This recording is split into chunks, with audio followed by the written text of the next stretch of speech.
Preseason is about a week and a half away, and Stephanie White is still saying, we are ramping her up. What are they doing over there in Indiana?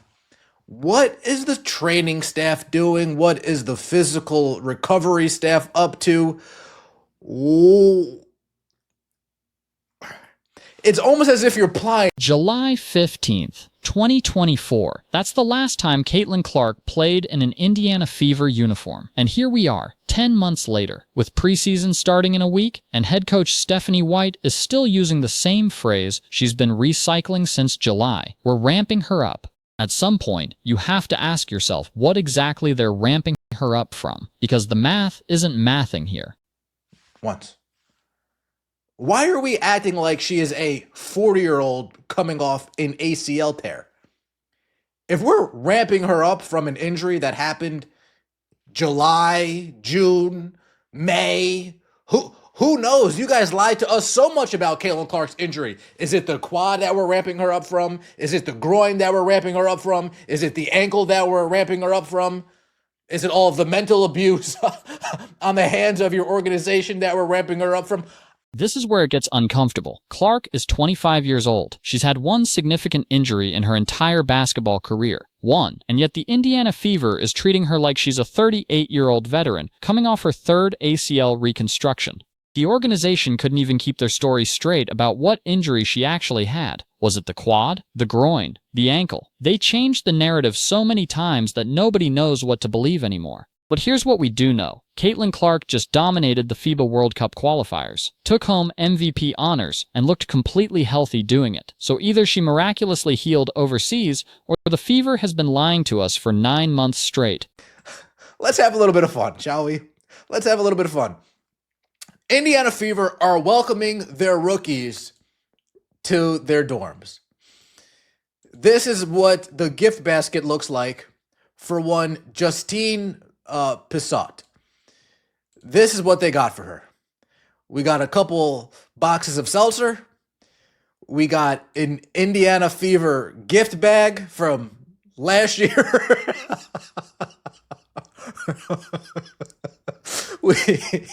Let's talk about what a proper welcome looks like for a professional athlete. The Fever brought in their 2025 draft picks, and the gift packages tell you everything you need to know about how this organization operates. First-round pick Justine Pissot got 2 boxes of seltzer, a recycled gift bag from last year's All-Star game, and a basketball-shaped planter. That's it. No personalized welcome, no team gear, just leftover promotional items from 2024 that were probably collecting dust in a storage closet. They did for Raven. Of course they did something better for Raven. Well, kinda. So Raven got the same 2 boxes of seltzer. LaCroix is a good seltzer. I'd rather Polar personally, but LaCroix is okay. They got the same recycled Indy 25 gift bag, so we couldn't custom make them a gift bag. They went through their inventory from last year's All-Star game and said, I know we got a couple of these lying around somewhere. Second-round pick Raven Johnson got the same recycled gift bag, the same seltzer, and 1 additional item, Costco toilet paper. Single-ply Costco toilet paper. This is a professional sports organization with one of the biggest stars in women's basketball history on their roster, and they're welcoming rookies with bulk discount toilet paper. Look, I love Costco as much as the next person, but if you're making a Costco run for your new draft picks, at least grab them the $12 rotisserie chicken bag or one of those massive pizzas. Show some creativity, show some care. This is poverty-level hospitality from an organization that should be operating like a first-class franchise. Right. Talking about load managing. I can't believe I'm fucking saying this out loud. Please don't load manage Caitlin Clark. Please. Please. I understand you guys are scared to death that she'll get injured again. Not scared for her health. You guys aren't. You guys are scared that the ticket sales are going to go down. I understand. After last year, you guys are scared. Oh, damn. A lot of people stopped showing up. You guys are worried about the ticket sales. So you want to make sure that she's as healthy as possible so you can cash in on the ticket sales. I understand. Now we get to the real issue. Stephanie White sat down for an interview and started talking about load management. Load management for Caitlin Clark, a 25-year-old guard who plays the same style as Steve Nash, who had the ball in his hands for 36 minutes a night well into his late 30s. White says they need to be smart about Clark's reps in practice, that they're going to ramp her up so she's ready for the season. But then she adds this qualifier that should terrify every Fever fan. We don't have any kind of questions about that. Except you clearly do have questions, Stephanie, because if you didn't, we wouldn't be having this conversation in April about an injury from last July. To prepare herself while you're over there calling college basketball games, so at least somebody's preparing. We have that added advantage, and that she played games in March, right, with USA. And so she has game exposure, she has game pace, she has game rhythm, she has game timing, and so we have that advantage. But we also want to be smart.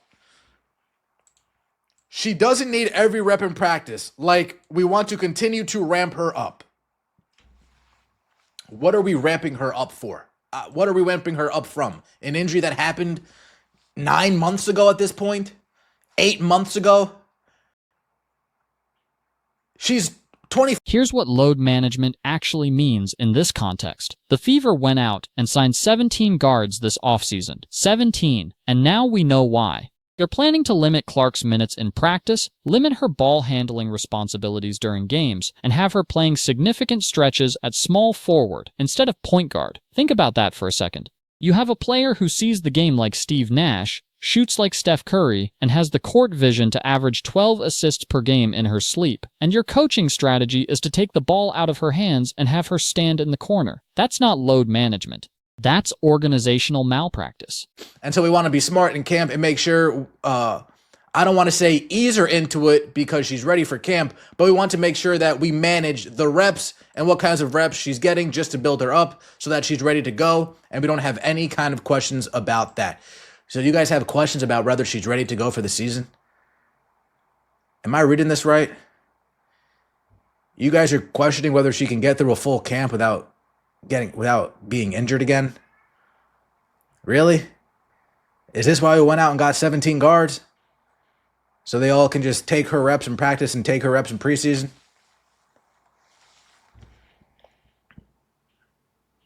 Folks, if we're this concerned about Caitlin Clark's health, 9 months removed, 8 months removed, oh, she's playing small forward.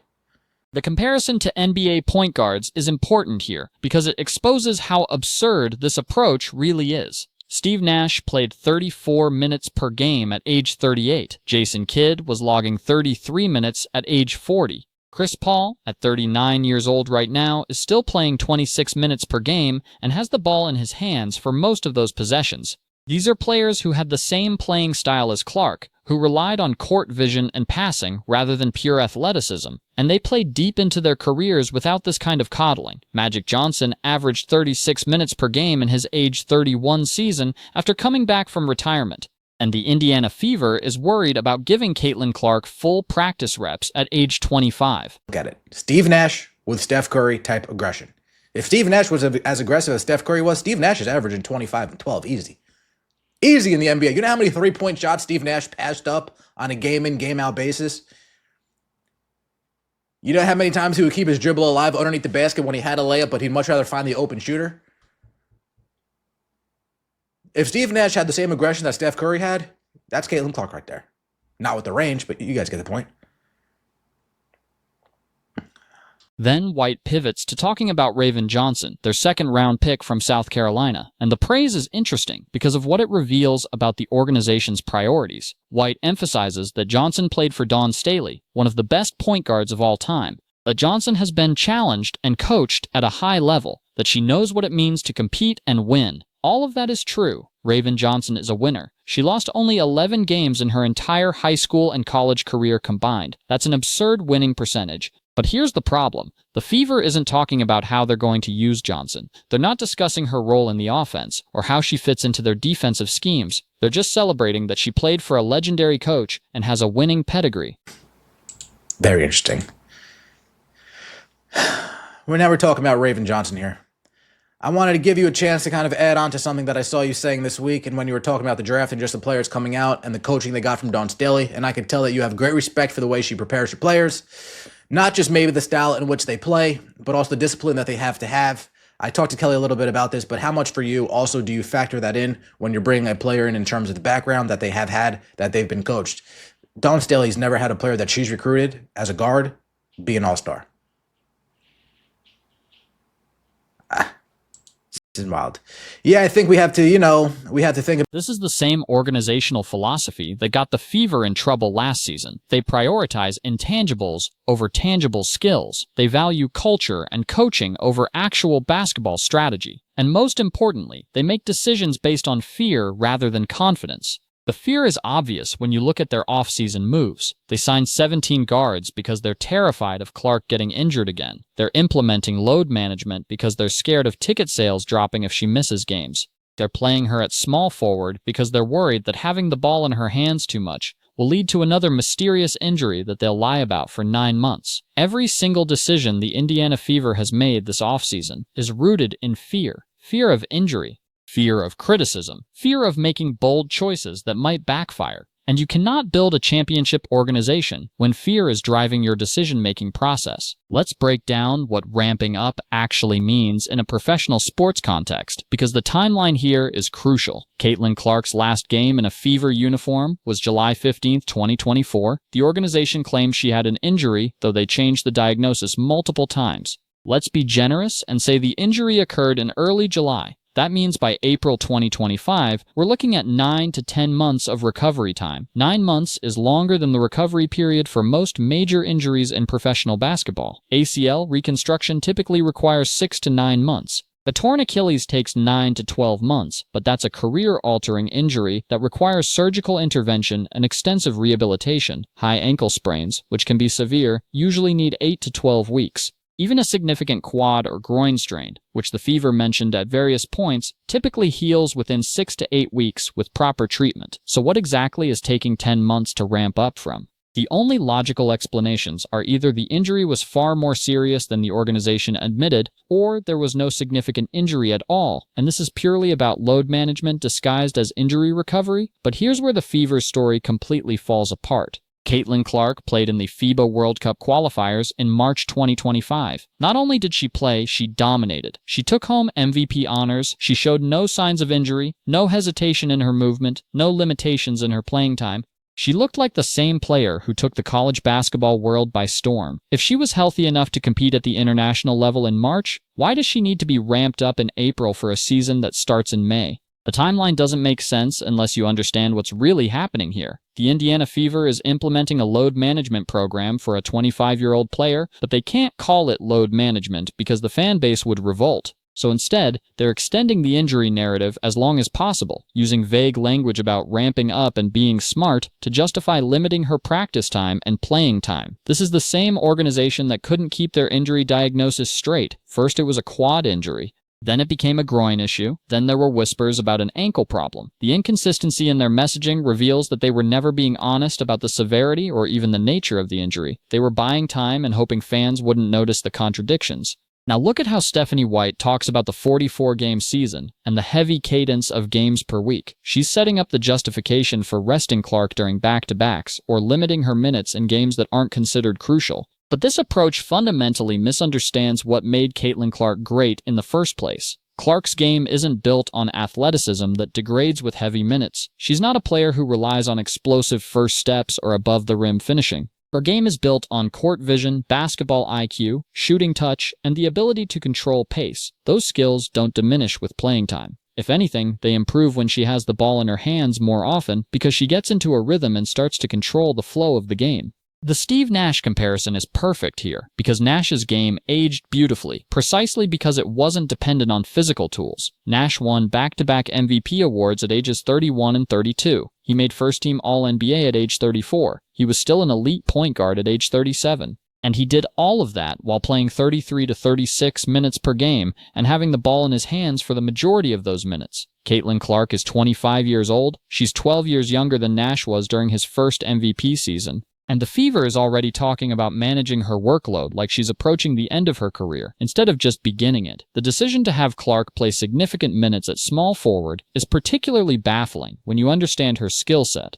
Yes, she can shoot from anywhere on the court, so theoretically she could stand in the corner and space the floor. But that's like buying a Ferrari and only driving it in school zones. You're not utilizing what makes the vehicle special. Clark's value comes from her ability to run an offense, to see passing lanes that other players don't see, to create advantages through ball movement and player movement. When she's standing in the corner waiting for a catch-and-shoot opportunity, the Fever is getting maybe 30% of her actual value. The other 70% of what makes her special is completely wasted. Compare this to how the NBA uses their elite point guards. Chris Paul, at 39 years old, still has the ball in his hands constantly because that's where his value comes from. The Spurs aren't having him play off ball to preserve him. They're maximizing his impact by letting him do what he does best. The Golden State Warriors don't have Steph Curry playing off ball for load management purposes. Yes, Curry moves without the ball more than traditional point guards, but that's a strategic choice based on his movement shooting ability, not an injury prevention measure. And even with all that off-ball movement, Curry still has the ball in his hands for a significant portion of every possession. The Fever's approach suggests they either don't understand what they have in Caitlin Clark, or they're so paralyzed by fear of injury that they're willing to sacrifice winning basketball to minimize risk. Neither explanation is acceptable for a professional organization. And then there's the Raven Johnson situation, which reveals even more about the Fever's flawed organizational philosophy. Don't get me wrong, Johnson is a solid player with an incredible winning pedigree. Playing for Dawn Staley at South Carolina is tremendous preparation for the professional level. Staley demands defensive excellence, unselfish play, and mental toughness. Those are all valuable qualities. But listen to how Stephanie White talks about Johnson. She emphasizes the coaching Johnson received, the challenges she faced, the winning culture she came from. What White doesn't talk about is Johnson's specific role in the Fever's offensive system, her shooting percentages, her assist-to-turnover ratio, or how she'll complement Clark's playing style. The Fever is drafting based on intangibles rather than fit. They're prioritizing culture over strategic planning. And while culture matters, it can't be the primary factor in roster construction. You need players whose skills complement each other, whose strengths cover each other's weaknesses, whose playing styles fit together like puzzle pieces. Johnson shot 32% from three-point range in her college career. That's not terrible, but it's not good enough to space the floor at the professional level. If she's going to play alongside Clark, she needs to be a threat from beyond the arc, or else defenses will sag off her and clog the driving lanes. The Fever doesn't seem to have considered this basic spacing issue. Instead, they're celebrating that Johnson played for a great coach and knows how to win. Those things matter, but they're secondary to the fundamental question: does this player make our team better on the court? The Fever hasn't answered that question. They've just pointed to Johnson's resume and hoped that winning pedigree translates automatically to professional success. This is the same mistake organizations make in every sport. They fall in love with a player's background, their character, their intangibles, and they convince themselves that those qualities will overcome any skill deficiencies.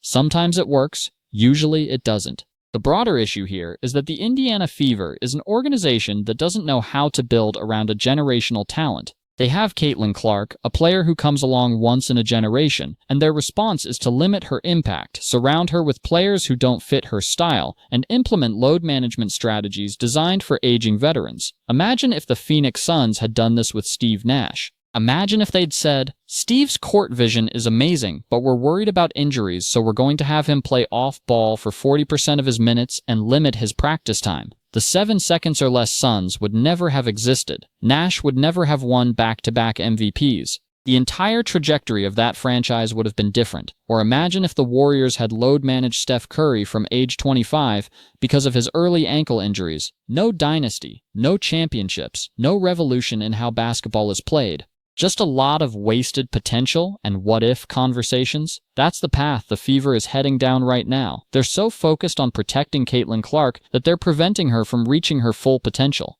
They're so worried about the downside risk that they're ignoring the upside opportunity. And the saddest part is that Clark has done everything right. She dominated in college. She handled the pressure of being the face of women's basketball. She went overseas and proved she could compete at the international level. She won MVP at the FIBA World Cup qualifiers. She's shown no signs of being injury-prone or unable to handle a heavy workload. The problem isn't Caitlin Clark. The problem is an organization that's too scared to let her be great, too worried about ticket sales to let her play through minor bumps and bruises, too focused on protecting their investment to actually maximize its value. So here's the question Fever fans need to be asking. Is this the organization you trust to build a championship team around Caitlin Clark? Because right now, all the evidence suggests they're more interested in managing risk than in winning games. And in professional sports, that approach leads to mediocrity, not championships. If you were Caitlin Clark, would you want to spend your prime years with an organization that treats you like you're fragile, that lies about your injuries, that welcomes rookies with Costco toilet paper and recycled gift bags, that builds a roster based on intangibles rather than fit? Let me know in the comments what you think happens